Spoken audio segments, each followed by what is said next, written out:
इंसान एक ऐसी चीज़ से गिफ्टेड है जो इस दुनिया में किसी भी प्रजाति में नहीं पाया जाता, और वो है इंटेलिजेंस।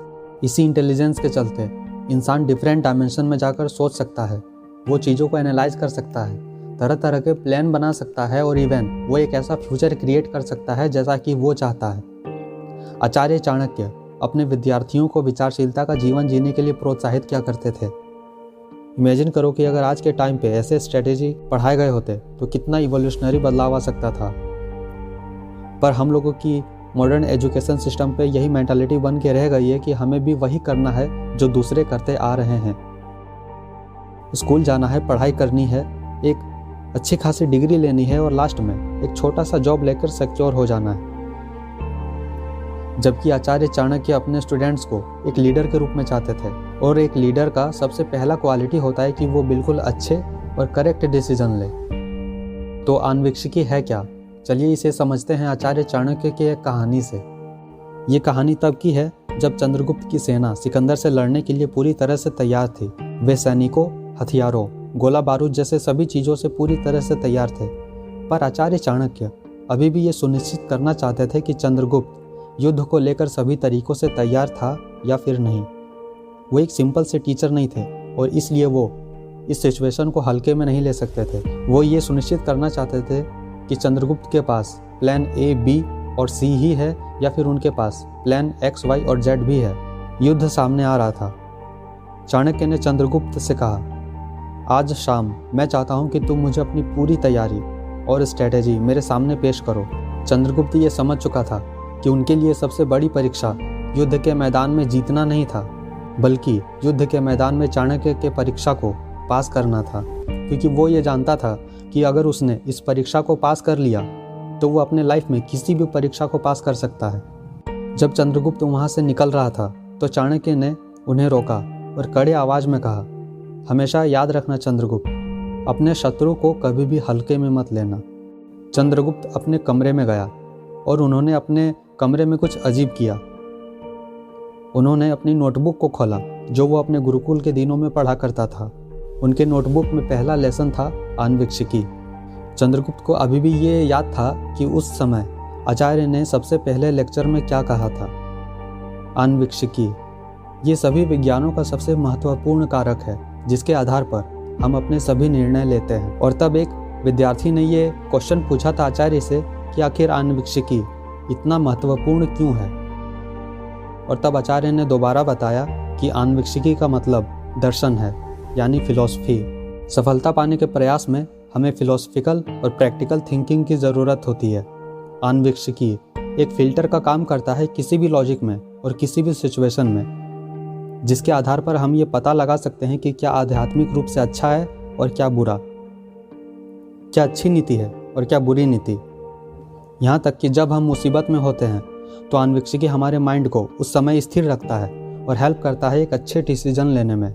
आन्वीक्षिकी हमारे थॉट्स में, हमारे स्पीच में और हमारे एक्शंस में वो शार्पनेस लाती है जो असल में एक लीडर के पास होने चाहिए।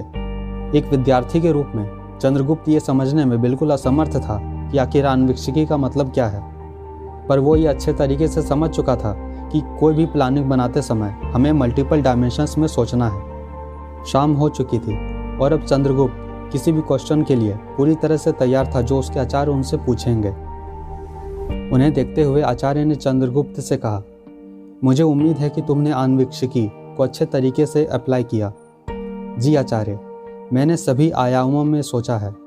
चाणक्य ने कहा, मैं जानता हूँ कि तुम्हारे पास जिस तरह के संसाधन है उसके हिसाब से तुम अच्छे तरीके से तैयार हो, लेकिन मैं चाहता हूँ कि तुम युद्ध के मैदान में प्रवेश करने से पहले मानसिक और आध्यात्मिक रूप से मजबूत हो जाओ। याद रखो चंद्रगुप्त, अर्जुन एक अद्वितीय योद्धा था। उसके पास वो सभी क्वालिटीज़ थे, वो सभी गुण थे जो एक युद्ध को जीतने के लिए एक योद्धा के पास होने चाहिए। लेकिन जब वो युद्ध क्षेत्र में प्रवेश किया तो उसके पैर ठंडे हो गए, वो घबरा गया। इसलिए युद्ध क्षेत्र पर उतरने से पहले या दुश्मन पर हमला करने से पहले एक राजा के लिए आध्यात्मिक रूप से तैयार होना बहुत ज़रूरी है। उन्होंने फिर चंद्रगुप्त से एक प्रश्न पूछा, युद्ध के मैदान में एक योद्धा के सामने सबसे बड़ी समस्या क्या होती है जिससे आगे बढ़कर वो जीत हासिल कर सकता है। चंद्रगुप्त ने उत्तर दिया, धर्म संकट।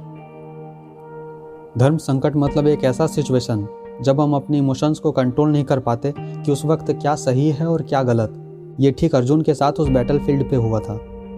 आचार्य ने उनसे दूसरा प्रश्न पूछा, एक योद्धा के लिए सबसे बड़ी युद्ध क्या है? और तब चंद्रगुप्त ने उत्तर दिया, धर्म युद्ध। एक ऐसा युद्ध जो समाज में मूल्य स्थापित करने के लिए लड़ा जाता है। इस तरह का युद्ध ना ही पावर के लिए लड़ी जाती है और ना ही वेल्थ के लिए, बल्कि राजा के जवाब के लिए, लोगों की अधिक से अधिक भलाई के लिए लड़ी जाती है।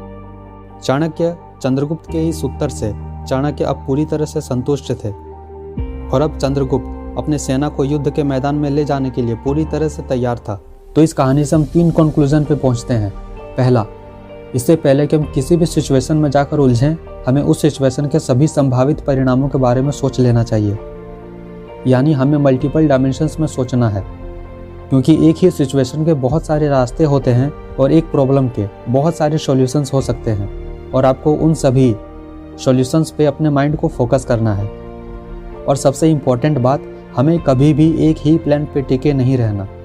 जैसे अगर आप किसी कॉम्पिटिटिव एग्ज़ाम की तैयारी कर रहे हो तो आप सोचते हो कि इस एग्ज़ाम को क्रैक करने के बाद मैं ये करूँगा और वो करूँगा, पर आप कभी ये नहीं सोचते कि अगर मैं इस एग्ज़ाम को क्रैक नहीं कर पाया तो फिर क्या करूँगा। यही चीज़ आप बिजनेस में भी अप्लाई कर सकते हो।